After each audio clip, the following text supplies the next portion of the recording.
کہ جس کا ترجمہ مجھے نہیں معلوم ہے. ایک مرتبہ سورہ انعام کی جس کی آیت کی ترجمہ میں نے آپ کے سامنے آیت پیش کی کہ جس میں سورہ انعام میں پروردگار عالم نے کیا کہا ہے کہ اگر تم ایک نیکی کرو گے تو ہم تم کو اس کے 10 برابر ثواب دیں گے.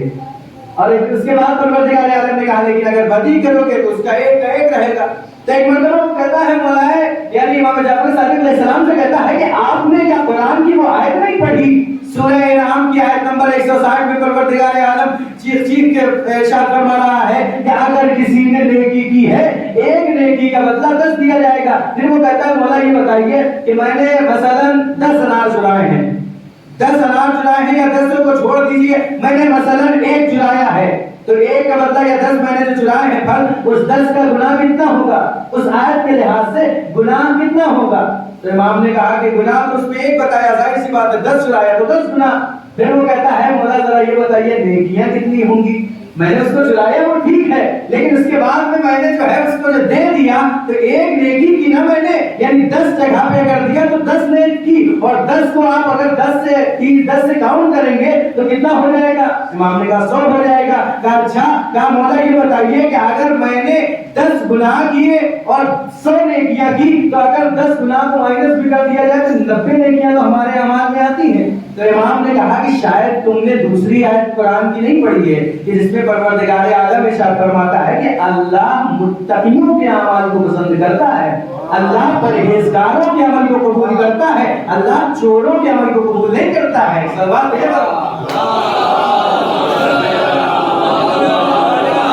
یہاں سے اندازہ لگا لیجئے کہ اگر آپ کے پاس پیسہ واقعی محنت کا نہیں ہے تو آپ چاہے جتنا پروگرام بڑا کر ڈالیے چاہے جتنا خرچ کر ڈالیے اگر محنت کا پیسہ ہے اور 10 روپے آپ خرچ کر رہے ہیں تو اس کا بھی اجر ہے. لیکن اگر پیسہ آپ کا محنت کا نہیں ہے حلال کی کمائی نہیں ہے مال حرام اس میں ملوث ہے تو آپ لاکھ خرچ کر ڈالیے وہ ظاہراً تو دنیا کے لحاظ سے دنیا والوں کے لحاظ سے تو عمل اچھا ہو سکتا ہے لیکن ظاہراً پروردگار عالم کے سامنے وہ عمل قابل قبول نہیں ہے. تو ظاہر سی بات ہے. اور ایک واقعہ میں چاہتا ہوں پڑھوں کہ ظاہر سی بات ہے اگر انسان اللہ پہ توکل کرے اور توکل کر کے پروردگار عالم کو حاضر و ناظر جان کے پروردگار عالم پہ بھروسہ کر کے کوئی بھی کام کرے تو پروردگار اس میں برکت عطا کرتا ہے. چنانچہ ایک واقعہ اور اس کے بعد رب مسائل صلوات بھیجے پر محمد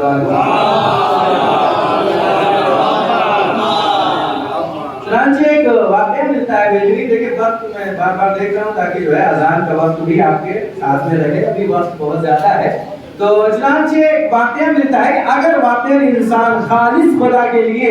خدا کی راہ میں نکلے اور نکلنے کے بعد اگر انسان کام کرے روزی رزق کی تلاش میں نکلے تو پروردگار عالم واقعی وعدہ کیا ہے پروردگار نے کہ تم ایک نیکی کرو گے ہم 10 برابر اجر دیں گے. چنانچہ ایک روایت ملتا ہے کہ ابو حمزہ سمالی سے روایت ہے. یہ روایت حیات القلوب کتاب ہے جس کے 36ویں باب میں اور صفحہ نمبر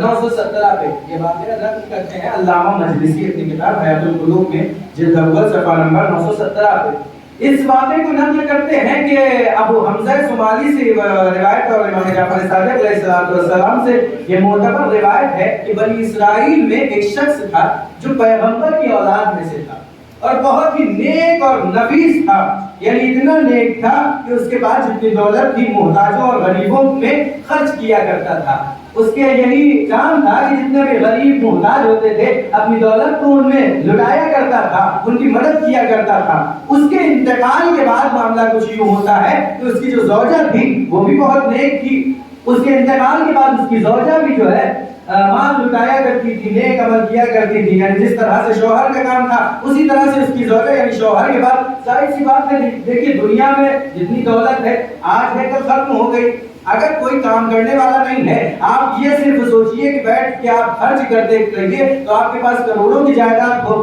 لاکھوں کی جائیداد ہو. آج کل تو آپ کو پتا ہوگا کہ زمیندار تو پرانے زمانے کے تھے آج وہ ختم ہو گئے. کیوں ختم ہو گئے؟ کیونکہ ان کے پاس جتنی دولت تھی دھیرے دھیرے کر کے کہیں پہ ہدیہ کر دیا کسی کو دے دیا کسی کو بیچ دیا یعنی جس طرح سے ہوا ختم کر دیا. تو آج اس کے بعد آج ختم ہو گئی ساری زمین. تو زمین ہو جائیداد ہو مال ہو اس دنیا میں رہ جانا اور ختم ہو جانا ہے. لیکن ایک چیز ایسی ہے دنیا میں کہ جو ختم نہیں ہوتی ہے اور وہ ہے علم.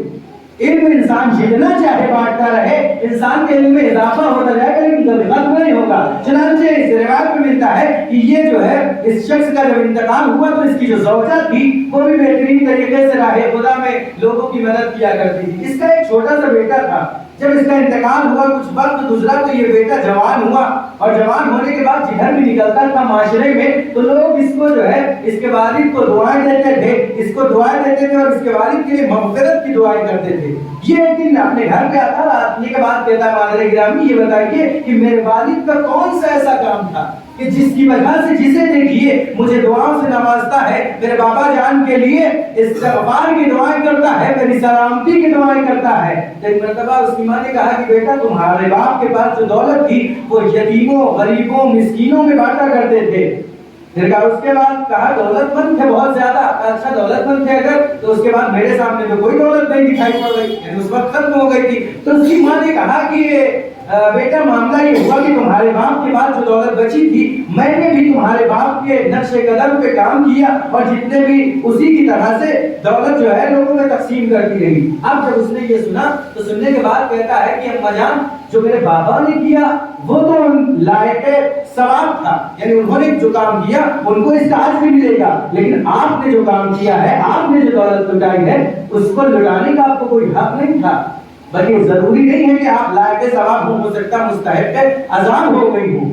تو اس کی ماں نے کہا یہ کیسی باتیں کر رہے ہو بیٹا، کیوں ایسا کیوں ہے؟ تو وہ کہتا ہے کہ مادر گرامی یہ بتائیے کہ میرے باپ نے جو دولت کمائی تھی یہ واقعاً دولت انہوں نے خود کمائی تھی اور ان کا حق تھا لٹانے کا، کیونکہ انہوں نے خود اس دولت کو کمایا تھا، لیکن جو دولت آپ کے پاس بچی تھی کیا اس میں میرا حق نہیں تھا؟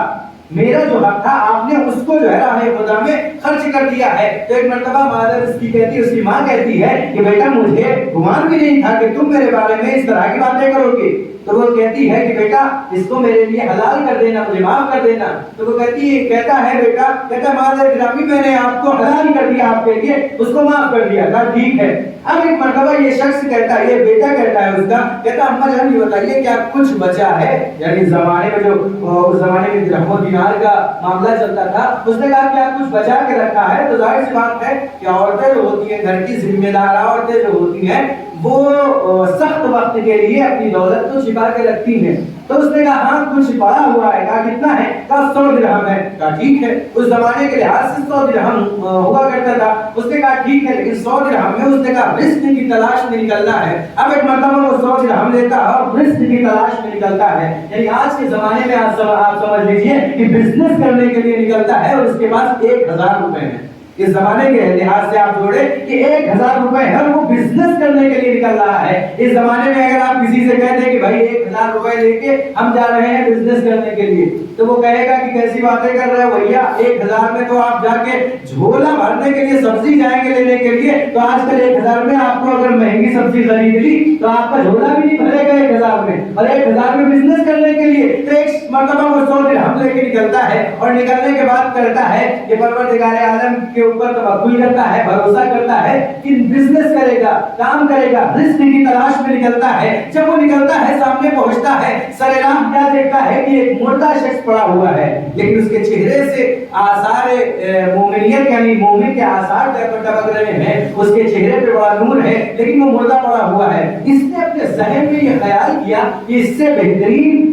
بزنس کیا ہو سکتا ہے کہ اللہ سے بزنس کیا جائے، یعنی پروردگار نے کیا وعدہ کیا ہے کہ اگر تم میرے راہ میں 1 خرچ کرو گے تو ہم تمہیں اس کے 10 برابر گنا اجر دیں گے اور اس کا عطا کریں گے۔ تو ایک مرتبہ اس نے سوچا کہ اس سے بہترین کیا ہوگا کام، تو وہ چلتا ہے، جانے کے بعد کیا کرتا ہے اس کے تدفین،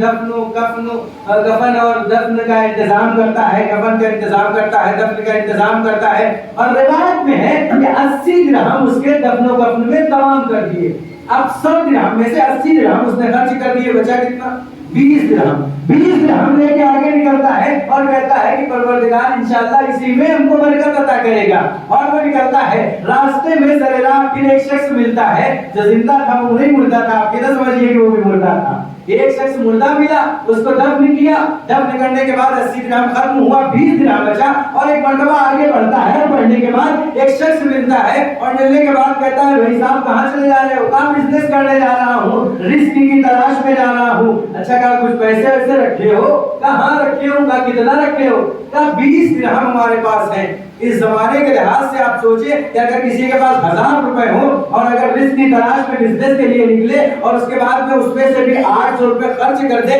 200 روپے لے کے نکلے, تو سامنے والا سوال کرے گا کہ اس 200 روپے میں کوئی بزنس نہیں ہو سکتا ہے,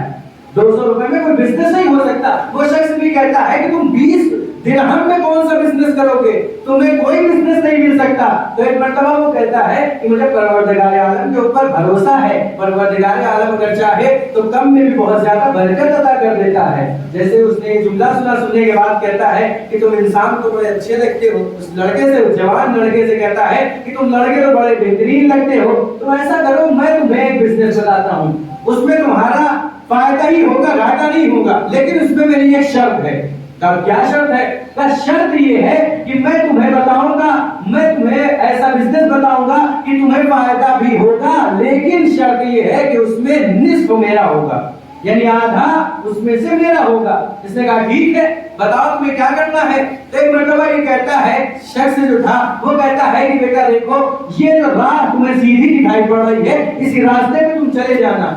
اس راستے پہ چلتے چلتے تم کچھ وقت جب گزرے گا اور ایک جگہ پہ تمہیں گھر دکھائی دے گا, وہاں پہ چلے جانا اور وہ لوگ تمہیں اپنا مہمان بنا لیں گے. جب مہمان بنائیں گے تم ان کے گھر میں جانا, میزبان بن جانا, اور بننے کے بعد وہاں پہ رہنا. تو وہ لوگ تمہارے سامنے دولت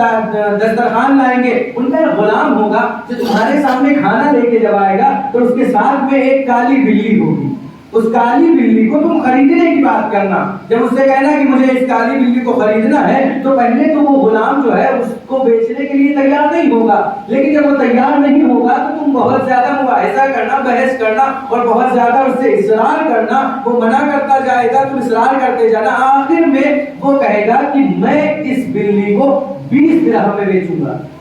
اور جب وہ بیچے گا تو کالی بلی کو لینا اور لینے کے بعد آنا, اور آنے کے بعد اس کو ذبح کرنا, ذبح کرنے کے بعد اس کے مغز کو نکال کے بھوننا اور اس کو لے کے فلاں شہر میں ایک بادشاہ ہے جس کی آنکھ کی روشنی چلی گئی ہے, وہ نابینا ہو گیا ہے, اس کے پاس جانا اور اس کا علاج کچھ اس طرح سے کرنا کہ پہلے دن جب پہنچو گے تو تم وہاں پہ دیکھو گے کہ بادشاہ سلامت جو ہے, جتنے بھی لوگ ان کے پاس علاج کرنے کے لیے آئے ہیں سب کی لاشیں لگی ہوئی ہیں. جب تم لاشوں کو دیکھنا تو گھبرا نہیں جانا, یہ نہ سوچنا, کیونکہ تم کو معلوم ہوگا کہ یہ وہی لوگ ہیں جو بادشاہ کا علاج کرنے آئے تھے, اور علاج نہ کرنے کی وجہ سے بادشاہ نے حکم دیا کہ ان کو پہنچا دیا جائے اوپر. تو بادشاہ کا حکم ہوا اور اس کے بعد سب کو جو ہے جہنم رسید کر دیا گیا. اب تم یہ نہ کر جانا کہ کہیں جو ہے تم کو بھی پہنچا دیا جائے گا, تمہارا بھی جو تم علاج کرو گے. دیکھو تم اللہ پہ بھروسہ کرنا اور تم جانا, انشاءاللہ تمہیں کامیابی ملے گی. وہ کہتا ہے چلو ٹھیک ہے. اب اللہ کی راہ میں وہ نکلتا ہے, اور نکلنے کے بعد ایک مرتبہ آتا ہے, آنے کے بعد کہتا پھر کرنا کیا ہوگا. کہ اس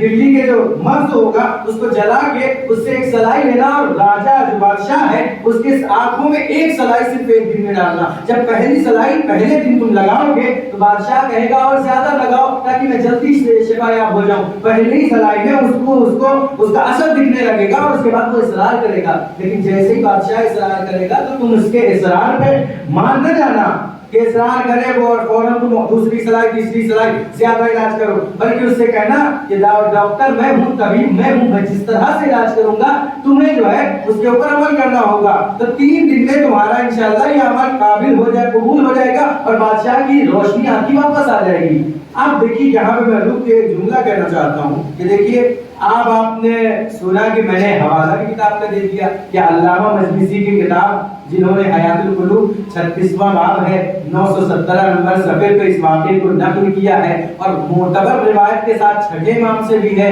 اب آپ یہ سوچئے کہ اس شخص نے جو ہے بادشاہ کی آنکھوں کی روشنی چلی گئی تھی, تو اس شخص نے یہ کہا کہ جاؤ, اور جانے کے بعد ایک بلی کو لو, لینے کے بعد ذبح کرو, ذبح کرنے کے بعد کالی بلی کو ذبح کرو, ذبح کرنے کے بعد اس کو جو ہے اس کے مغز کو نکال کے اس کی آنکھ کے اس کی جو ہے بادشاہ کی آنکھوں پہ لگانا, اس کی روشنی واپس آ جائے گی. تو آپ اب اگر یہ خیال کرنے لگے کہ مولانا صاحب نے تو بہترین نسخہ بتا دیا, اب اگر کسی کو دکھائی نہیں پڑ رہا ہے تو آپ جائیے اور کالی بلی تلاش کرنا شروع کر دیجئے, اور کہیے کہ مولانا صاحب نے تو بہترین روایت کے ساتھ حوالہ بھی دیا ہے کتاب کا, علامہ مجلسی کا حوالہ ہے, 6 امام کی روایت ہے, معتبر روایت ہے, اور حوالہ بھی دیا ہے. اب آپ کسی اندھے شخص کے پاس جائیے, اور جانے کے بعد اس کے پاس جانے کے بعد کالی بلی کو تلاش کر کے اس کے مغز کو جو ہے